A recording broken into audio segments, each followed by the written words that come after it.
when I was asked to talk about it and write about it in the chapter, I told myself, oh my God, I was writing an entire life history at one stage. And then Ellen said, no, this is not what we want.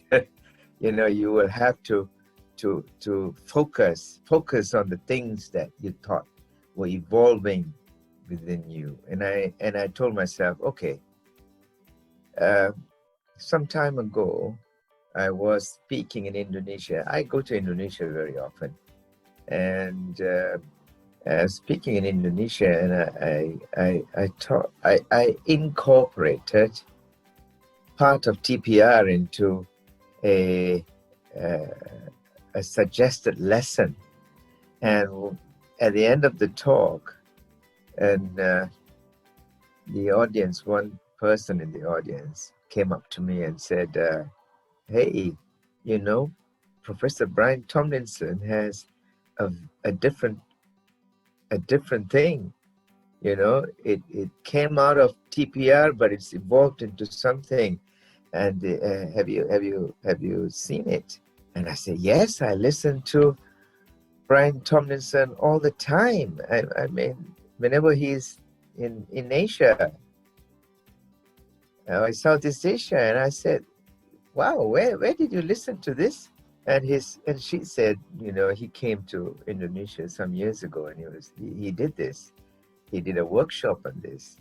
He called it TPR Plus, and I suddenly realized how much impact it had caused to these people in Indonesia. Because I always looked at TPR as well, something that's formally established, and then this teacher was saying, look, Brian has got something that is quite different from that. And I said, okay, I know about it, but I never took it very seriously, but I will one day read about it again. So I suddenly realized that there's so much to it, that people were beginning to actually acknowledge the fact that there are so many ways of actually thinking as a teacher.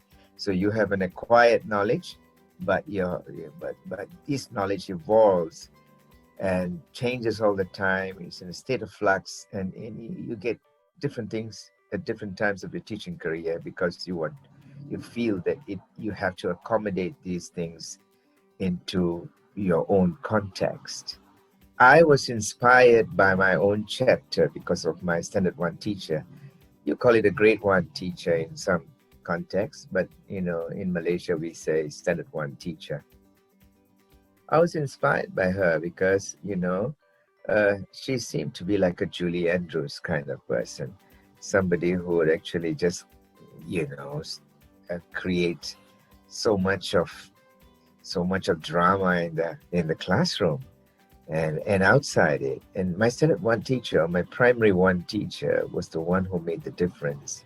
And she was the standard, the gold standard, I would call it. But after her, she got married and moved to another school, you see. So I was faced with a lot of teachers who were never like her. And so that was a huge difference in my life. And I said, my God, look at everybody else after her. They are people who don't make sense. They don't connect to me. I'm dyslexic, so that makes it an even more important thing as far as I'm concerned, because if you have been a bad teacher, I will notice it straight away, because I'm dyslexic and I can figure out what a good teacher or a bad teacher is quite easily. And so as soon as she had left after she got married, I was taught by the worst teachers you could imagine. And so there was a basis from which I could draw comparisons. I could say, okay, Miss Ong is the standard, Mrs. Chua, after she got married. And until today, I keep in touch with her for the simple reason that she's someone extremely special in my life. She made us sing a lot. And this was the last class. I mean, the last class for Primary 1 or Grade 1 in my school was reserved for kids who never went to preschool. And so she made it extra special. She said, these guys can't talk. They're barely getting through their ABCs and their 1, 2, 3s, but they all could sing. That was a fascinating thing about my experience in her class. And so she takes a lot of focus in my chapter in that book. And I always feel that personally, my TSOP has evolved across the years. I was a teacher. I started off being very cautious and teaching the way my teachers taught, which was actually quite a big mistake because except for that one teacher, I never could have, and maybe two English teachers, the rest didn't make any sense to me.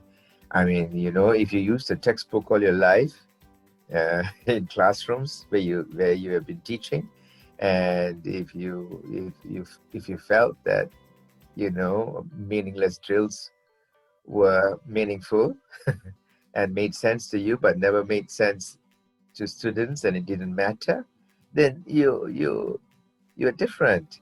You're not meant to be a teacher maybe, and you have a different approach to things in the classroom. But myself, I felt, because of my exposure to Mrs. Chua and maybe Mr. Ko, another teacher in Form 1, Form 2, because I knew that they knew what was wrong with the textbook, I began to feel the same.